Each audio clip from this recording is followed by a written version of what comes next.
Good evening and welcome to the Vigilate Dialogue Special Edition, where tonight we kick off a series of discussion talking about stopping the violence in the Virgin Islands.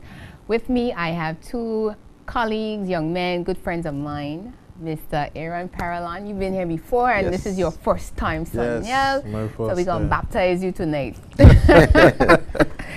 So again, the Vigilante Dialogues, we're sponsoring a campaign where we want to change the conversation that's been going on around the violence and crime that we're seeing in our society. Some people are saying it's not as bad as it sounds or seems. I don't know how we're going to interpret that, but we're going to get into it tonight and have some real talk. Real talk. About what's going on in our country and where we need to be heading. So we did some street interviews. Actually, we started. This is going to be all part of the campaign, asking people on the street, you know, what their thoughts are. And we're going to start off with that question.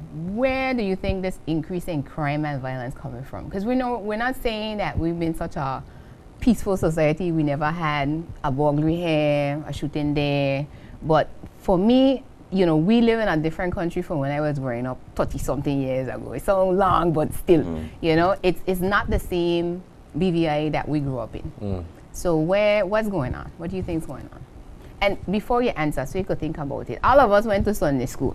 So when I started preparing for this is what dropped in my mind, because I remember having this conversation when I first moved back home with somebody, and it was coming out of 2 Timothy chapter 3, where it says, you know this, Timothy, that in the last days there will be difficult times. For people will love only themselves and their money. They will be boastful and proud, scoffing at God, disobedient to their parents, and ungrateful. They will consider nothing sacred. They will be unloving and unforgiving. They will slander others and have no self-control. They will be cruel and hate what is good. They will betray their friends, be reckless, be puffed up with pride, and love pleasure rather than God. They will act irreligious, but they will reject the power that could make... Go up. That they will reject the power that could make them godly. Stay away from people like that. So when it came to mind and I looked it up, I'm like, you know what? This is exactly what we see now. So I think we could safely say we're in the last days. But it doesn't mean now that we just relegate it to just that and say, well, ain't nothing we could do about it. Because I think that's how some people are watching this and coming to the conclusion. So tonight we're going to talk about everything from church to school to government to you name it. We're going to run the gamut and in terms of kicking this off, because I think from what we just read there, nothing is off limits Right. when it comes to having this conversation about what's happening in our society. So guys, jump right in. So the question was... So where do we think there's the increase? Because I think there is definitely an increase. You know, some people are putting stats out there that are saying, well, it ain't as bad as last year. But for us, again, we've been here living for the last 40 years or so. And we can see where there's been a change in our society as far as crime and violence goes. So where we think it's coming from? Well, just to point it out, I haven't been living here for the last 40 years. I take seniority on that one. Let's go. But there has been a rise. And why people might say it's not rising is because it has become somewhat of a quote-unquote norm. But there has been a rise, and it's been too frequent. I believe some of the issues are the lack of intervention by some social groups, and we will get into that later. The economic standings of certain people, the change in society, and the mixture of cultures, ideologies, religions, moral standings, ethics. These things play a pivotal role in why crime has escalated so much here in the little British Virgin Islands. I mean, we call here nature's little secret, but it's not too secret anymore. No, we on the map right now, and we're exposed to so many different things regionally and globally that tie into what makes us us and what makes us who we are. And these certain things, bad or good or sometimes neutral, is what's storing the pot, so to speak, and melting all of these ill-gotten things and ill-gotten practices into our society and makes us. So what we're seeing then, we're just saying is the branches, but we need to get to the root. Yeah. Even with, when you spoke, the chapter from Timothy, you spoke about parents. We have we as young people have lost touch with loving for our parents. Because I think that when you have a certain love for your parents, you have an awareness of your behavior in society. You know. So we're more disciplined. You're more disciplined. You're more self-disciplined, and you always have this thing in you to make your parents proud. You do things to make them proud. When you don't have that keen love for your parents, I mean, things go helter-skelter. You know. I look at the way how we as adults treat each other. Kids grow up looking at mentors. They look at us as mentors. We may not want to believe that, but they look at us as mentors. They're looking for people to model themselves after. And based on our behavior, we structure patterns for them. You know, I look at the way how sometimes those in that G1 in the HOA? Let's call it the HOA. Yeah. You know, I look at some of the way how all leaders address each other.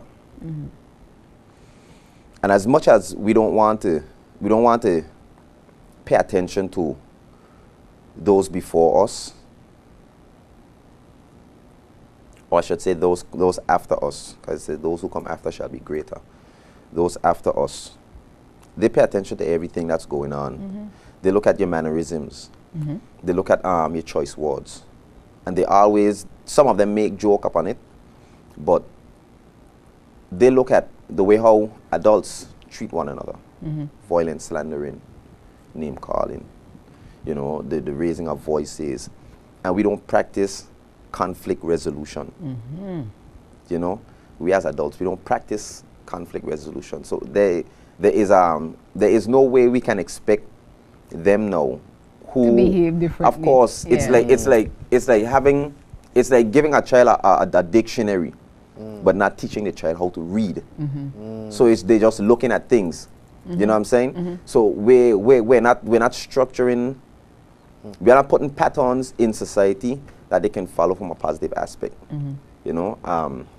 You know, and I like the way you explain that, because it's something where we like to think that we have to teach our child everything, but manners are caught more than they are taught. Of course. So if they watch their parents, let's say, walk into a store or walk into a room, and they don't say good morning or good afternoon to the persons that are there, but yet they turn to the child, you ain't say good morning. Right.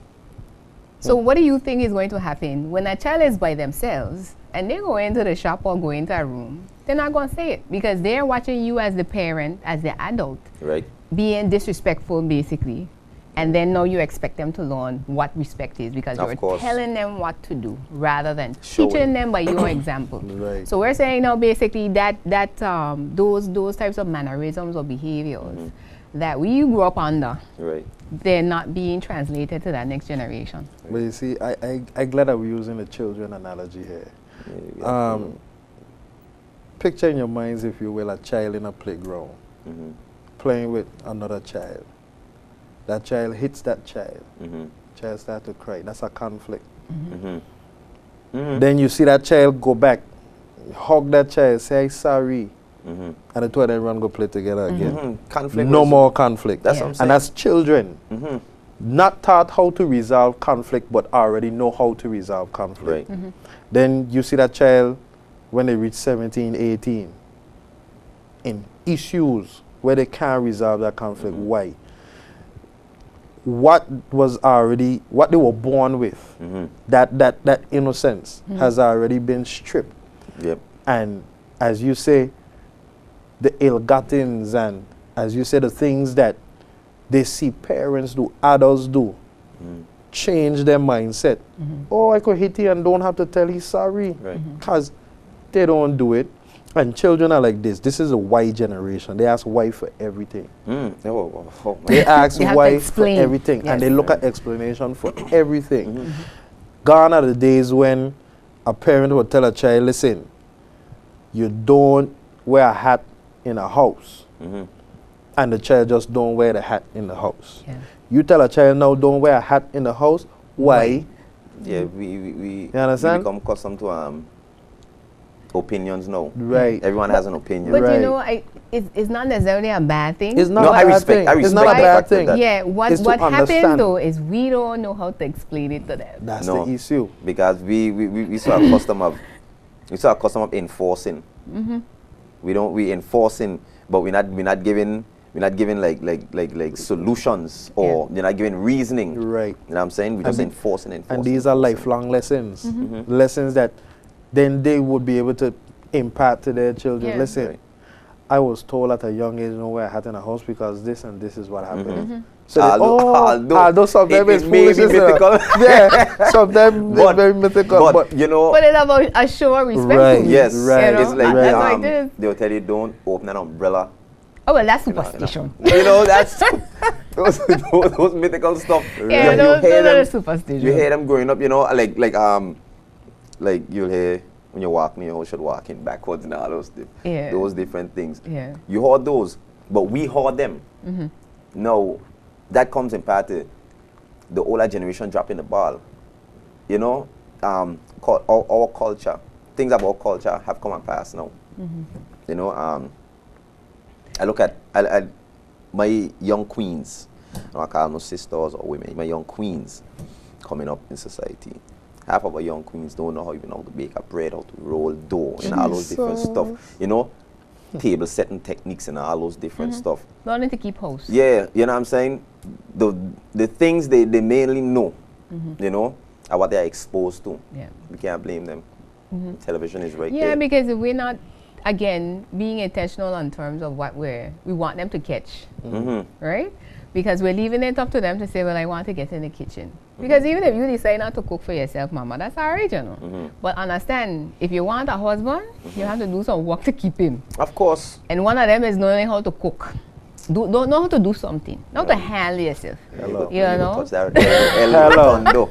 Hello. When you could touch the Hey, L with a man, I thunder. like why like his stomach. Cause something wrong. You gotta check into that. Yeah. But yeah, and that's for me one of the things where I see again going back to the whole us taking it seriously and going back to all biblical roots. They say the old men supposed to teach the young, and the older women supposed to teach the younger women. Right. So that again, if they decide not to utilize these things when they get older, that's on them. But they cannot ever go back and say, well, nobody teach me how to keep my house clean. Nobody ever teach me. You know, these things are personal responsibility at the end of the day they are teaching them. Because life has changed. When we went off to college, right? I have two brothers. And whatever I had to do in the house, my brothers had to learn how to do. Right. Because at the end of the day, my mother sent them off to be able to be responsible for yourself. You could cook, you could clean, you could wash your clothes. You know, you're not at a loss and you're not dependent on anybody. You see, but those things teach self-discipline. And it's something that's lacking in the young people today. Self-discipline, They don't have self-worth. chores to do. A lot of homes, you don't hear them talking about, I have to wash dishes today. Or I have to clean my room this weekend. Some of them don't even iron their own clothes. Yeah. Yeah. Mommy and daddy still iron jump. clothes. From the jump, I think there are certain things you're supposed to teach a child. You know, from manners, even from actions. Manners is one, but responsibilities. I have to teach them my responsibilities. You know what I'm saying? And it can't be a double standard either. No. Because whatever, again, the males have to do, the females, Yeah, they have it's to. the same thing. Yeah. You know? Because otherwise, so that way, we're creating an unbalanced society. And it's already unbalanced if you ask me. Right. Because, again, I want to get married and have a husband. But you need to be able to cook a meal once in a while, man. Jeez. Yeah. Don't get You know, slaving on the it pot. has to be, if we're talking about equity and equality, we got it across the board. Thing will just be in the workplace, but it needs to be in the home same way. You know, and we have to get our acts together. So we're saying now then, because that family dynamic, because, you know, one of the things I don't like to hear is when people talk about single parents is one of the reasons behind, you know, children getting criminal behavior in our children. No, that's And not. single parents home is nothing new. Single parents home, what happening when it is the fathers had to go off to Cuba to work for 6 months out of the year, mommy is who are holding it down. Right. Okay? But you had that support system From the around the community. family. And I think that's another thing that also changed. Because again, you would have a mother with 17 children and she holding it down, you know. The children have manners, they know what they're supposed to do, everybody have their chores, you're teaching them responsibility. You know, that those things were set in place. And you had your extended family around you know Right. that would reinforce that behavior. And I don't think we have that today in society like before. We don't.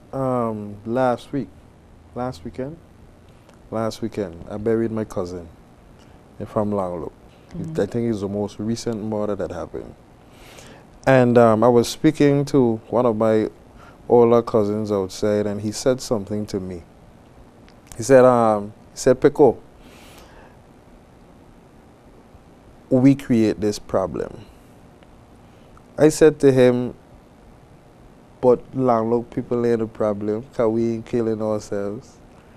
He said, no, we ain't killing ourselves. And he opened my mind to something. He said, we ain't killing ourselves, but look when we're showing up together as a community to bury them. To bury. And that's solid. deep. That's solid. And that's deep. That's solid. Yeah. And he put me to think, Yeah. look when we coming together as a community and as one family to bury.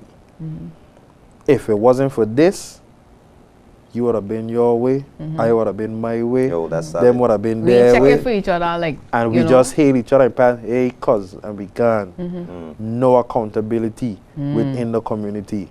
Nobody correcting the wrongs in the community that we live in. Yo, But blood. we coming together Yo. to bury. We can end on And that it- note right listen, there. it opened You say, my- right? It opened my quote by Bob Marley understanding. just run through my head, you know.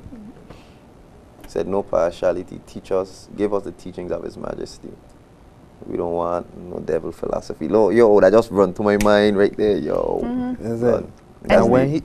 is That's a deep but true statement. Yeah. That's deep. We come together when crisis happen, but we don't come together to raise the standards within our communities. So we're being reactive instead of proactive. Proactive. You Yeah. understand?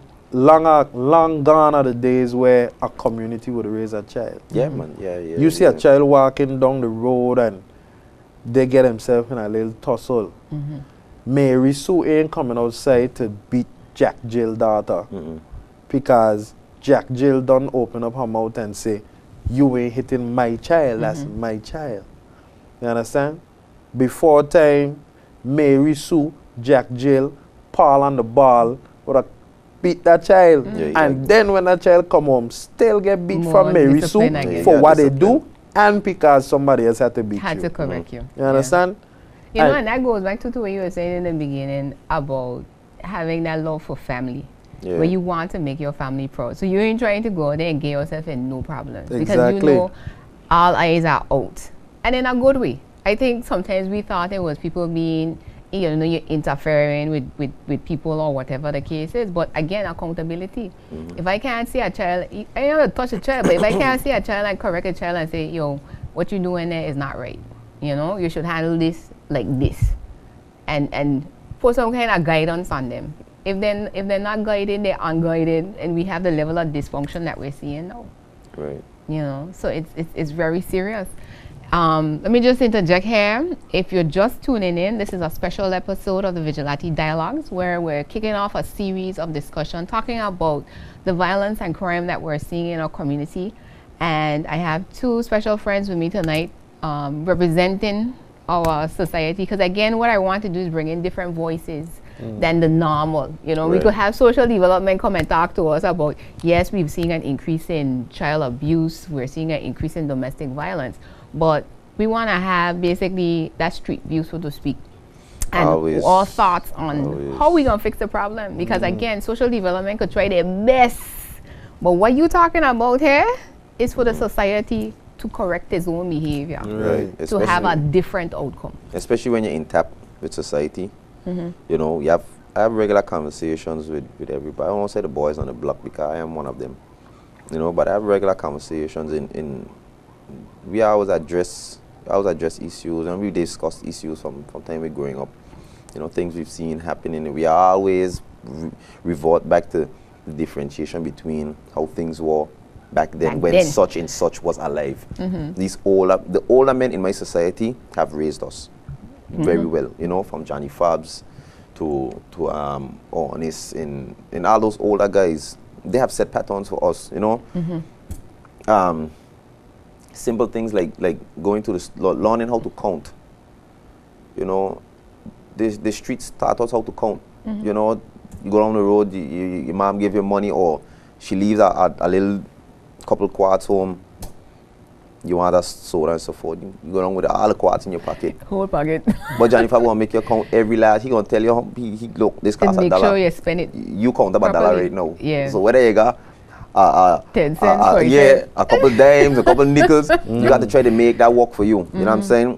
And all of that is common sense. Yeah. Let alone common sense from the streets itself. And see, that's such a perfect example because that shows how society reinforces what you were doing in school. Right. Because the teacher could say, well, we taught them currency, we taught them about money. But him actually going into the shop now and carrying out a transaction is proof that he is either learning or he can make a correction because he's actually applying it. And I don't, again, that part of what our children are supposed to be learning in school and their life application now is missing. Because nobody, again, is holding them accountable to say, well, you got a pocket full of money, but do you know what to do with this money? I'm saying they don't know. The first thing they're going to do is you know, splurge. They're going to splurge, and we're going to splurge. That is splurge.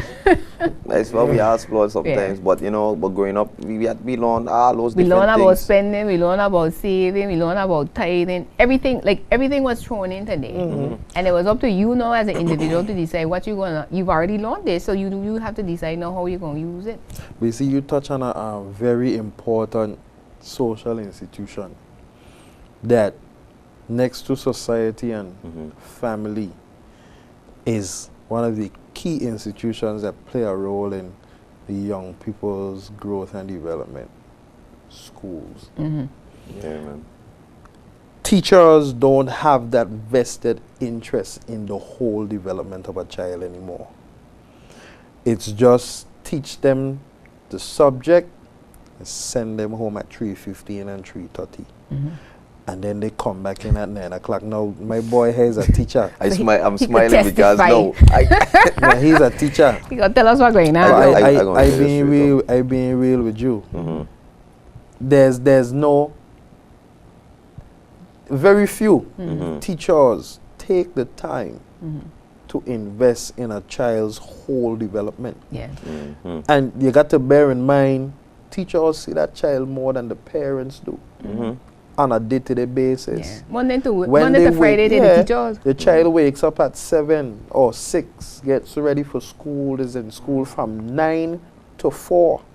And then after that, when the child gets home, is homework and sleep for the following day. Less and less interaction with the parent, which means although the child is to be disciplined and nurtured at home, the teacher becomes the second parent, right? Where they have to foster those good morals, good behaviors, good ethics into that child upon educating them academically. And you rarely find it. Yeah. I remember a break day. Pause for cause right there. Yeah. It's not because I'm a teacher. I'm not here to defend teachers. I'm here to defend self. You know, well, give us a perspective. You're honest. You're honest. Not all teachers, and I don't blame them, because not all of us have that holistic approach to teaching. You know, I mean, passionate about it. Yeah, I mean, there are some passionate within teaching. You know, making sure they learn subjects. But life lessons, there's a difference. I always tell myself there's a difference between, there's two differences in teachers.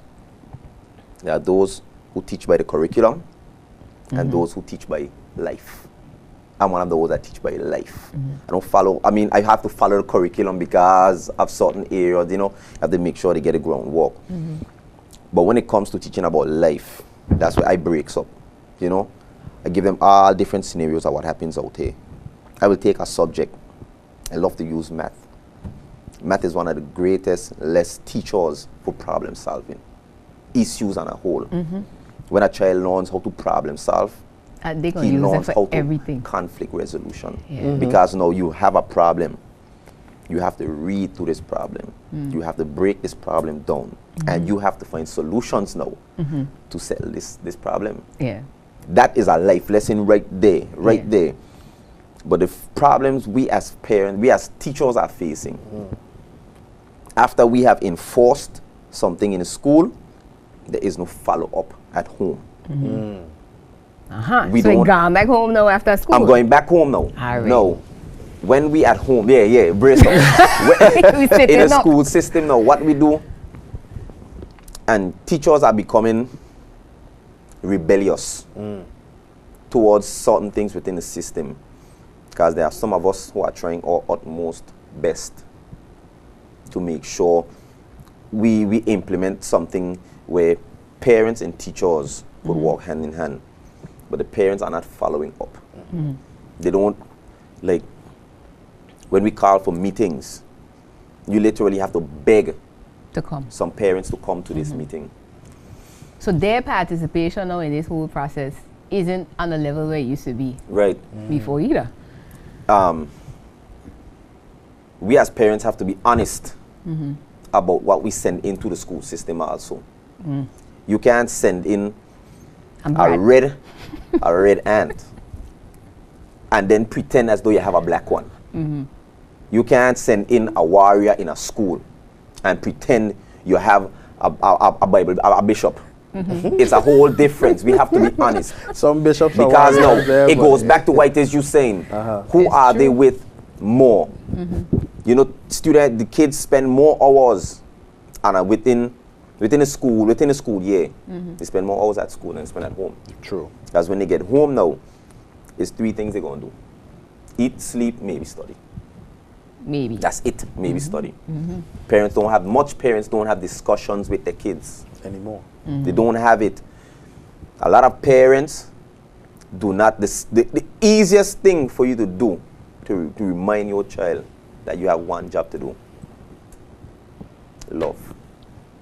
You have to tell that child you love them. But parents won't do it. And we will know, because a lot of these youths come to school and they look for love. They try to embrace every aspect of love from teachers. You know what I'm saying? That affirmation, and they're okay. It stresses us out. It stresses us out. But Yeah, because now you don't have one child. You got a classroom of 30. I have a classroom. No, we have a classroom. We have to deal with so many different egos. So many different egos we have to deal with. But there are some of us as teachers who are going to look deeper than the curriculum and say, yo, I got to pull you up on the side. Let me talk to you on the side. Let me, instead of teaching from the curriculum, let me break up this lesson here for a while, have a general conversation with them about life itself. I have, to this day, I have students probably gone out to college, come back to this day, still address me as Mr. Parillon. This man sound elderly, Yeah, I'm young, but I get into the system early. You know what I'm saying? I got into the system very early. I got into the system very early. Yeah. And just recently I took a seat back, and I was like, yo, half my students I'm not graduated from college, then come back and say, hey, Mr. Parillon, and and if I still there. But at the same time, they still feel they could relate to me. That's something we need to do. Break down, get on their level as parents and as teachers, even persons within society. We need to stop treating kids as though they are adults. Amen to that. Yeah, stop treating them as though they are adults. The way how you and I would discuss something with an adult, you can't discuss it with children. You have to learn how to break things down to their term. You have to get down to their reasoning level as parents. You have to get down to their level, which we can't knock them for everything they do.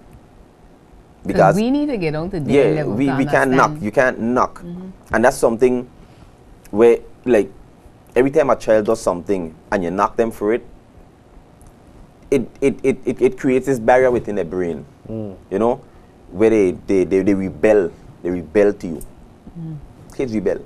they rebel. We all rebel. If you're working on a job and I keep coming to you, Sonniel, man, I don't like this, Sonniel. After a while, you get humble up, you might look up and give me two choice words with your eyes. you know what I'm saying? They might give me the choice words with your eyes. But if we have to learn how to speak to them in a manner at which way, when we leave from that conversation, it forces them to think.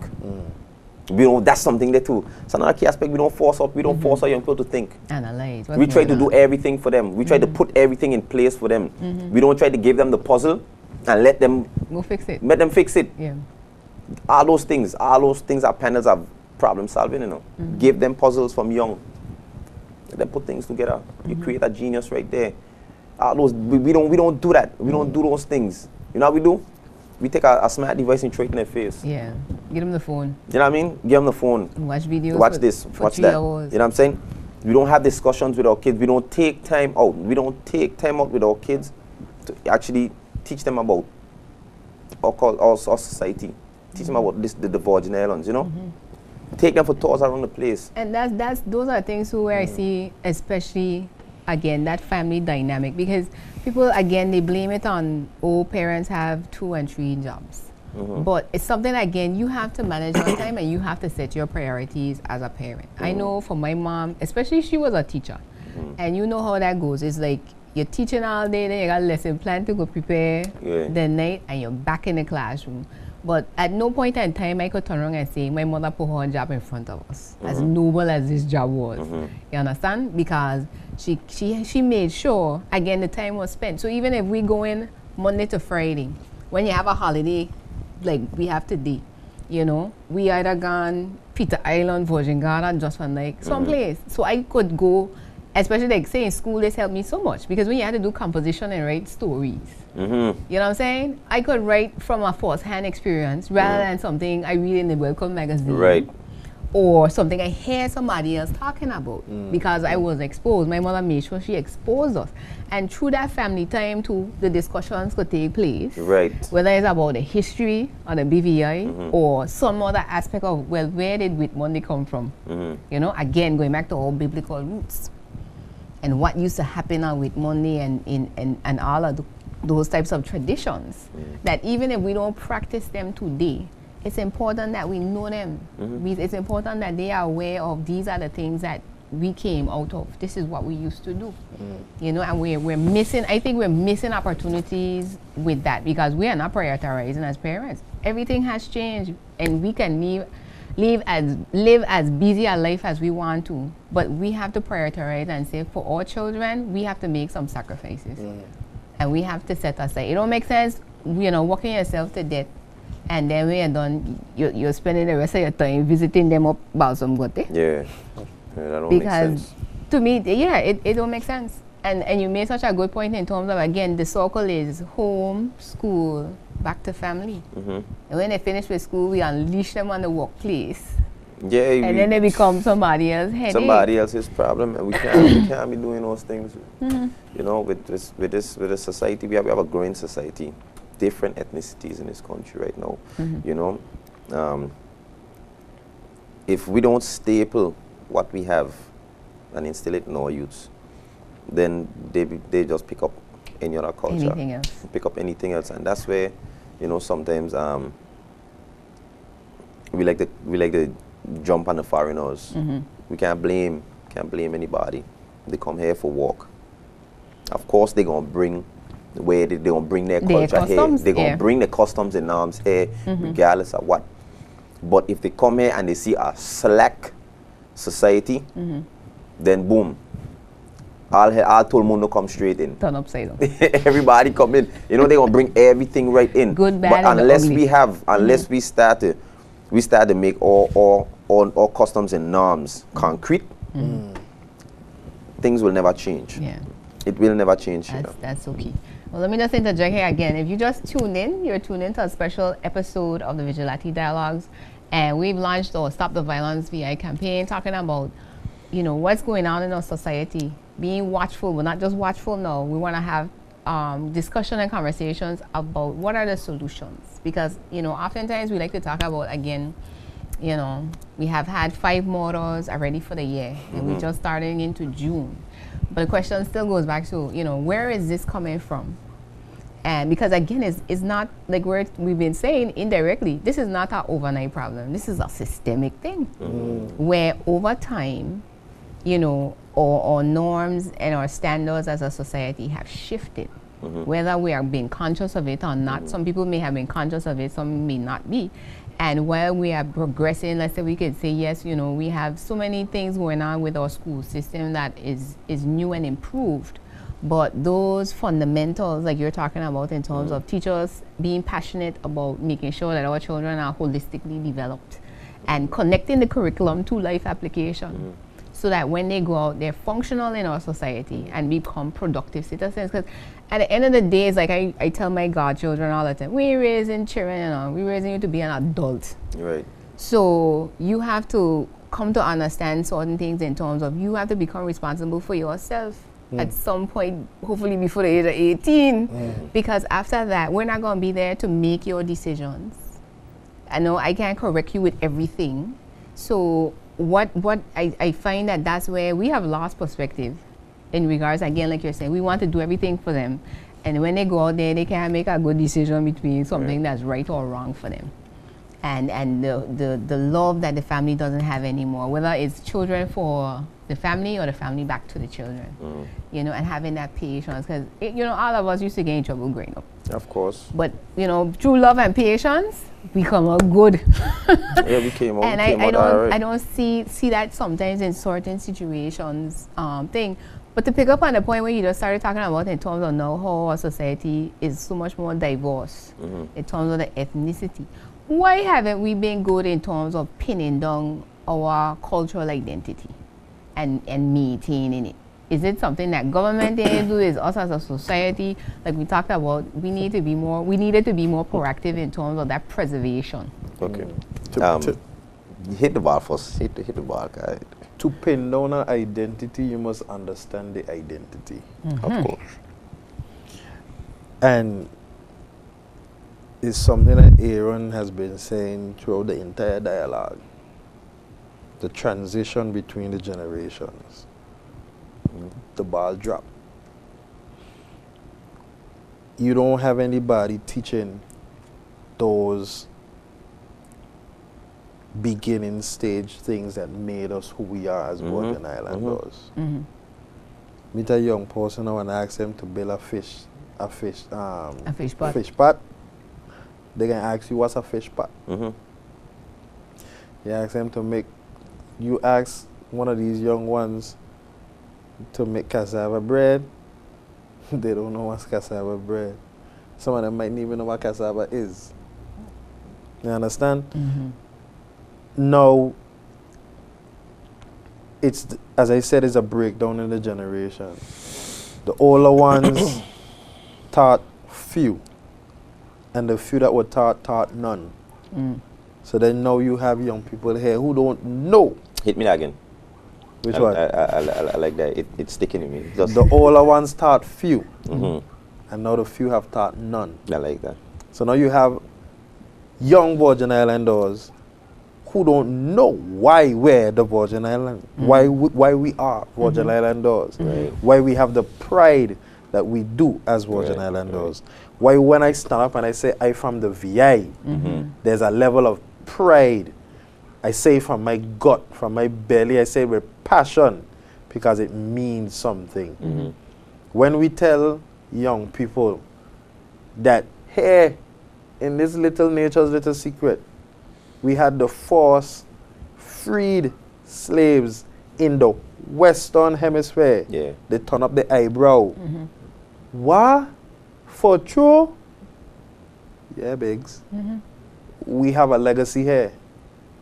We have a legacy here, but it's not being taught. Yeah, that is true. I would you on that one. You get amen off of me on that one. And you know when that thing really, really hit me? Because again, my mom always used to keep, whenever, like, let's say for example, different books are written by local authors. People don't go by them, but let somebody from the Americas publish a book on the Virgin Islands. We gonna buy that. All right. So she would make sure again we have these things at home and start to learn about our history. But in our school system now, we teach us a little social studies. You know, your district reps, your magistrate. You know, who the deputy governor was. But when it comes to true Virgin Islands history, man, we ain't got a thing. I'm gonna say we ain't got a thing. I could tell you what happened in Jamaica, in Trinidad, in Eric Williams, and all the rest of it. When I pick up myself, you know, and I turn off and I went and I take the Virgin Islands history class at our college. That first week, them first couple, listen, I was like, you have got to be kidding me. And it's like, it had some of those younger kids and they just couldn't appreciate what we were in there talking about. You know? You know? And I was like, I get robbed, man. I say, if it's one thing I'm going to do in my last breath, is I going to advocate we have to put Virgin Islands history in our primary school and make it a requirement for a degree from our college. You hear me? Because again, like you said, you ain't know. I didn't have a full grasp of my identity coming out of who we were and what our forefathers had to endure to get us to where we is. You asked them about Virgin Islands history, they tell you about Arawaks and Caribs and Christopher Columbus and slavery and Ovando and slavery and the sugar plantation. And after the sugar plantation, that's it, man. And the Virgin Islands didn't even start to pioneer itself. Even during the sugar plantation era. Ask them about Noah Lloyd, they can tell you about the park down the road. Not about the man. I was so grateful for the fact I was privileged to even meet that man, you know, have several conversations with him. And just the fact that every afternoon before floor building was there, you know, there was just the one little half a floor, like what behind of it. And he would always be there with this steel rod in his hand. And I pass by, have a little conversation with him before I go in my right way. You know, we have conversation. He always will be saying, the BVN need more men with steel. You know, and it just, after a while, I started to understand what he meant by that. You know, he was ahead of his time, you know. Way ahead. Way ahead. Noah Lloyd had something about him. And when people have those type of gifts, we call him crazy. That is what we do as a society. We call him crazy. But that man spoke on things because he wasn't dressed. He wasn't dressed like how you and I are dressed. No, like dressed how he wanted to. Or from a certain background or family. Right. That man had, do you see this up here? Noah Lloyd had so much knowledge. People are forgetting. Noah Lloyd is one of the reasons why we have certain things in the Virgin Islands right now. How it comes. That man fought. That man fought, and people take a lot of things for granted. Yes. Very much. That man fought for some things here. He took a beating. He took a beating. No different. What Noah Lloyd did for her, for the Virgin Islands, is no different to what Martin Luther did for America.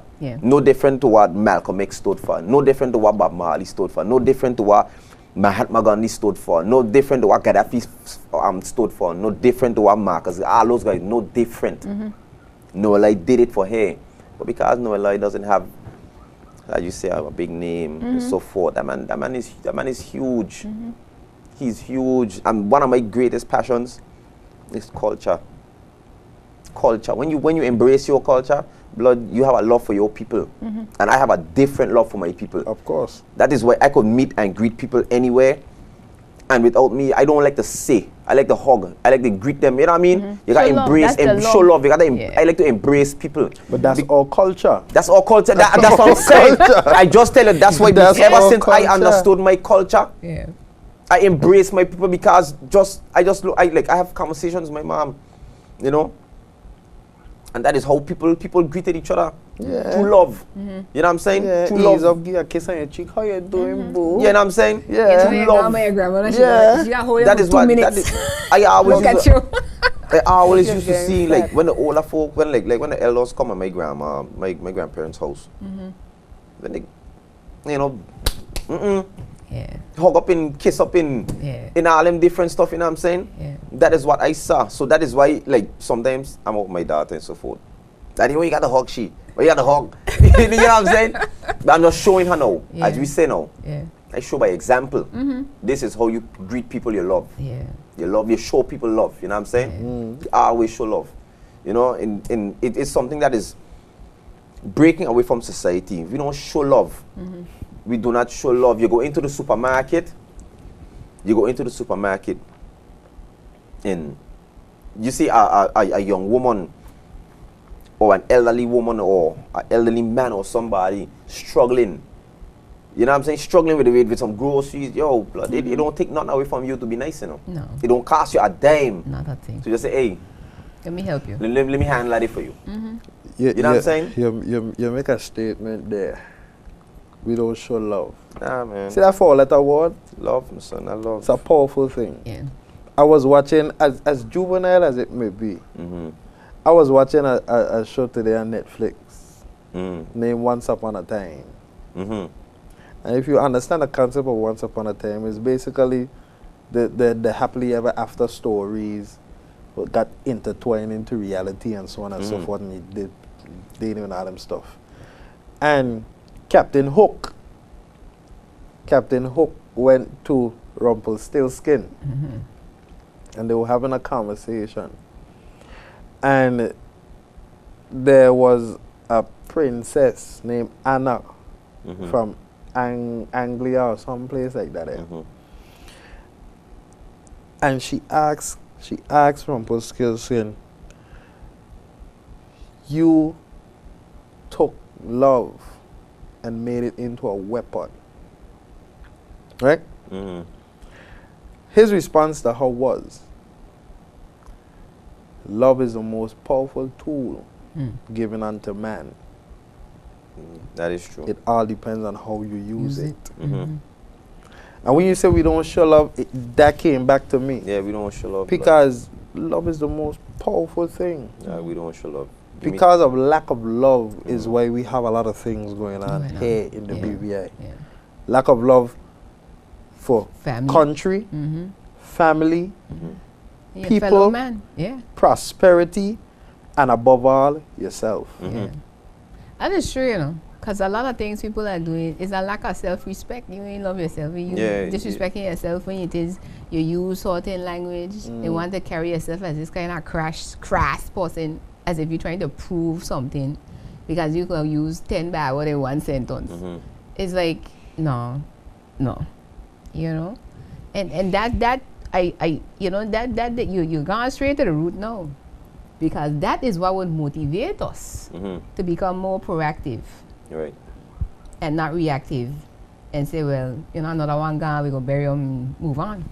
But what we doing? We're going back and doing the same thing nonsense, where we have become disconnected from, again, our roots as a people and our families as individuals. And as a result of that, you got a dysfunction in society that we're seeing. Because when I hear talk about, let's go build a juvenile detention center. No, you're imprisoning people. Look, the worst thing you could do is create a imprisonment upon people.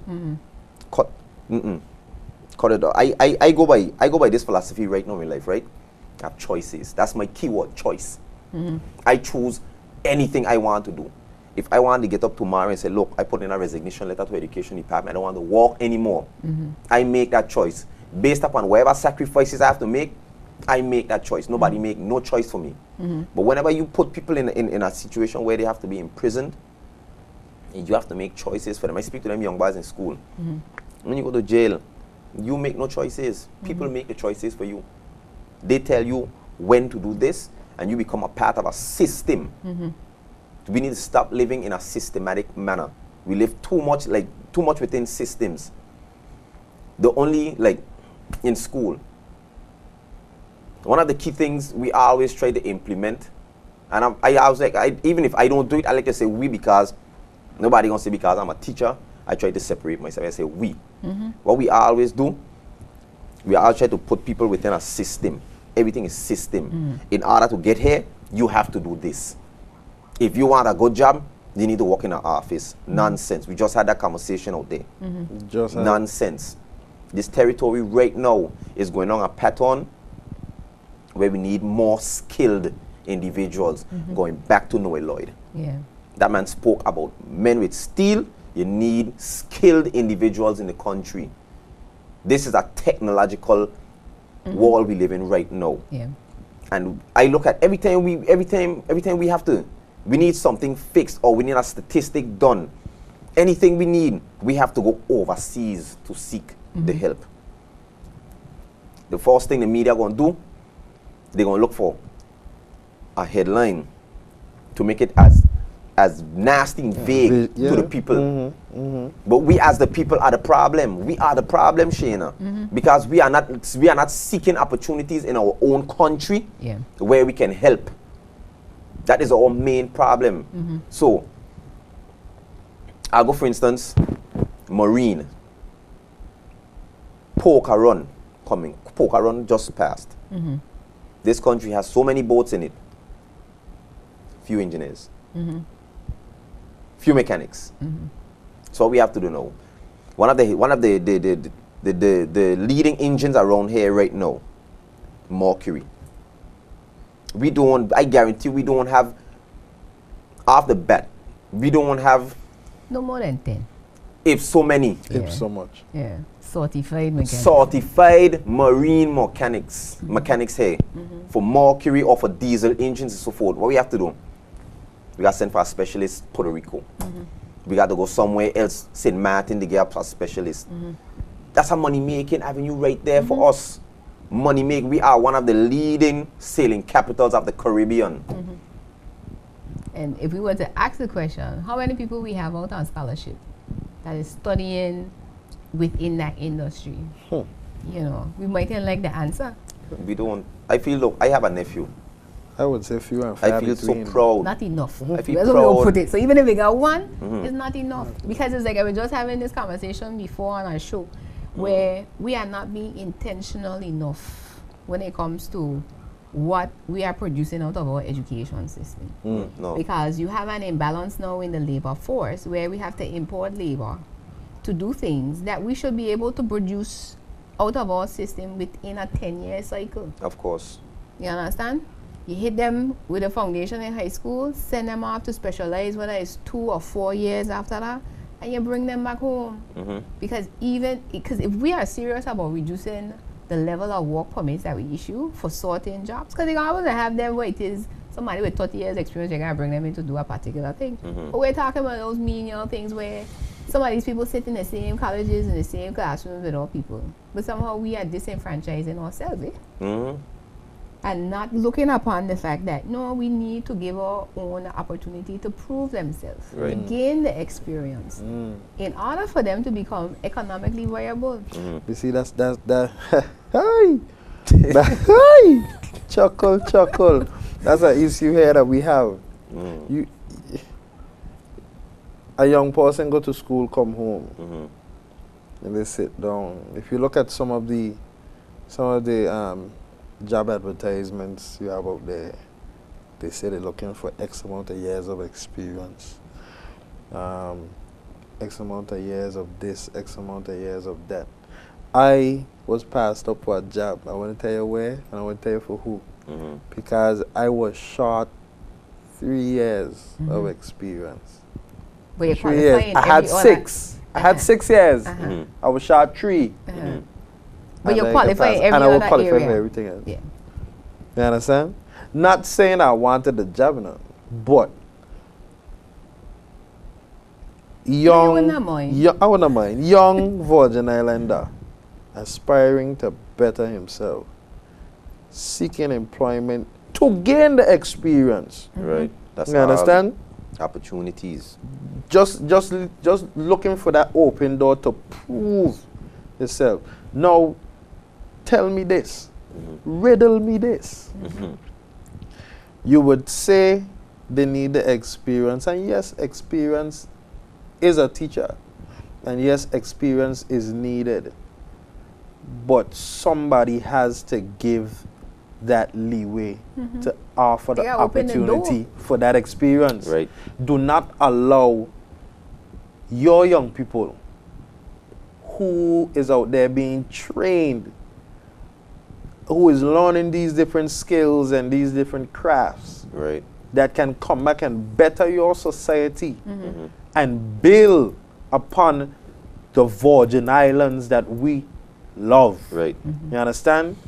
And we could say this is all homegrown. Aaron, homegrown teacher. Shaina, homegrown engineer. That's my girl. Sonniel, homegrown Pickering. And future premier of the country. Yes, sir. We were having a conversation over Yeah. But at the end of the day, homegrown. Nobody can take it from you. No. Nobody can send you nowhere. You in your place giving back to your country doing what you love. Yeah. Right. You in your place giving back to your country doing what you love. I'm in my place giving back to my country doing what I love. You understand? Yeah. Opportunity was given to you. Opportunity was given to you. Right. Opportunity was given to me. And we are of a fortunate few whom the opportunity was given for. But somebody else across the water would see the potential in a young budding Virgin Islander fresh out of school. Give them the opportunity in their area. And guess what? Because they were given the opportunity there, they stay there. And they help and build another man country. Right. That's a lot of And things. build another man nation. Right. And build another man franchise and economy. And we here suffering for what Yeah, that child because they have a is void. doing in another Another man man's country. And you know what we like to do? Brain drain. You know what we like to do after that? When that person becomes successful, we want to be the first to brag about that person. We you know. own them then. We own them then. That sickens me. It sickens me to a pulp. Because here you have, as you say, you have your own young Virgin Islanders coming up. And I hit in the back half on everything. Sports, music. I'm going into those two key areas. Around here, we don't respect the musical craft of our own people here, you know. We don't respect it. We don't respect it, bro. Many other countries, I'll go straight over to St. Thomas. St. Thomas has one of the easiest gateways to having successful bands, successful artists, because they have opened opportunities. They have invested in a way where they can open opportunities for their people. I'm going to go straight up, look at Rock City, look at Pressure. That song Pressure has made Virgin Islands nice. The people, the lawmakers, senators in that country, those people who are deemed to make laws in that country, solidify that song as this national song of the territory over there. Regardless of whatever upright has after. But they took their own man who has a song that was nationally known worldwide and showed pride in making sure that song is ours, to say that belongs to us. That is our man. They have done that. What do we do here? We don't do nothing but say, come play for this gig for free. You know what I'm saying? We don't show national pride in our people here, and it irks me. It irks me. Be the next one. It irks me. It irks me. It irks me. Because we don't show national pride in our people here. You wait until they get out there and become successful, and you want to own them like Ayaz and so forth. You want to own Ayaz. Then Ayaz is out there on the national stage. Bro, Ayaz just as large as any of them. Rock City would come here. Rock City comes here, the crowd comes out. We love Rock City around here. We love Rock City in St. Thomas. So we like to call Rock City our zone. We have our zone. But you know what the deciding factor for us to appreciate us? All our makers here don't show that appreciation for our own people who are on a rise. We become so politically driven with everything around here that we lose the essence of what is necessary for all people to become successful and thrive in this country. Everything becomes so politically driven. It sickens me. It sickens me. The Jedi come up with this. The Jedi coming out there. I The Jedi coming up by your set a tingle to my spine. It sickens me because look, I look at Chiron. I knew nothing about Chiron until he set that record. I went to school. I went to school with people like Kennedy Bass, Renee Phipps, after that Deanna Watley, and so forth. I won't even get into Deanna them so, right? But we have not treated our people correct. We have not treated them right. We have not. We don't wait until Chiron become big to want to put a big poster on him. No. No. We have our people here, young people within the primary school right now. Exceptional athletes. Deanna Watley has a little son there, my nephew. Yo, that dude, he gonna be crazy when it comes for his turn now. But you think he getting a national recognition right now? Who knows about him? We're gonna wait until now. Deanna sends him off to school, and he has to break record in a different man's country for we to put a big banner. This is ours. Yeah. Tiandre Fred. No, sir. No, sir. You need to do it from now. We have skilled musicians here, skilled artists here. We have so much within this place. We have so many skilled people. Our ancestors left markers here for us. But we don't take the ball, or we don't invest in our people enough. Yeah. We don't invest in our young people. I don't care what nobody tell me. We don't invest in our young people enough. And that's a good end. But you say that's a good pin. We're going to take the pin in it. We're going to come back with a part 2 just right now. But, you know, it in terms of, that's such a perfect example of, again, everything we just talked about for the last hour. Where what we're seeing again is a manifestation of us not doing what we need to do. No. From the jump. From the jump. You understand? If you're just tuned in, you miss it. Yes, sir. But you could catch us on YouTube. Check out our page. Like our page, the Vigilante Dialogues. Or on YouTube, we also will be rebroadcasting. Again, we're launching a Stop the Violence campaign via being powered by the Vigilante Dialogues, where we're going to have panel discussions. We're going to have discussions online, in social media, the whole night we coming with. So stay locked and loaded. This is a conversation. Yeah, definitely for a better Virgin Islands. Thank you for tuning in.